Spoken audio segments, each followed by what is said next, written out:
ಮಲದ್ವಾರದಲ್ಲಿ ಅಂದರೆ ಕ್ಯಾನ್ಸರ್ ಅನ್ನೋದೇನೆಂದರೆ ದೇಹದಲ್ಲಿ ಯಾವ ಭಾಗದಲ್ಲಿ ಬೇಕಾದ್ರೂ ಆಗ್ಬೋದು.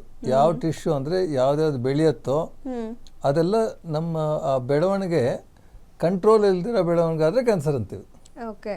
ಅಂದರೆ ನಾರ್ಮಲ್ ಆಗಿ ಒಂದು ಪ್ರತಿ ಟಿಶ್ಯೂನು ಬೆಳೀತಾ ಇರುತ್ತೆ, ಸಾಯ್ತಾ ಇರುತ್ತೆ, ಬೆಳೀತಾ ಇರುತ್ತೆ, ಸಾಯ್ತಾ ಇರುತ್ತೆ. ಹಾಗೆ ನಮ್ಮದು ಇದೆಲ್ಲ ಮೇಂಟೈನ್ ಆಗೋದು. ನಮ್ಮ ದೇಹ ಒಂದು 100 ವರ್ಷ ಇದೆ ಅಂದರೆ 100 ವರ್ಷನೂ ಅದೇ ಇರಲ್ಲ. ಕೆಲವು ಸೆಲ್ಸು ಕೆಲವು ಕಣಗಳೆಲ್ಲ ಇರ್ತಲ್ಲ, 5-6 ಅವರ್ಸೇ ಅದ್ರ ಲೈಫು.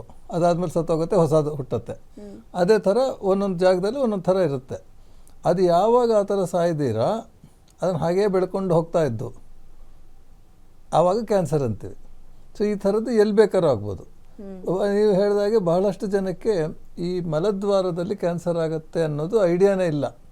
ಏನು ಅನ್ಕೊಂತಾರೆ, ರಕ್ತ ಬಿತ್ತು, ನೋವಾಯಿತು, ಕೀವು ಬಂತು, ಅದೆಲ್ಲ ಯಾವುದೋ ಪೈಲ್ಸು ಈ ಥರ, ಕೆಲವ್ರಿಗೆ ಫಿಶರ್ ಅದು ಸ್ವಲ್ಪ ಗೊತ್ತಿರ್ಬೋದು. ಕ್ಯಾನ್ಸರ್ ಅನ್ನೋದು ತುಂಬ ಜನಕ್ಕೆ ಗೊತ್ತಿಲ್ಲ.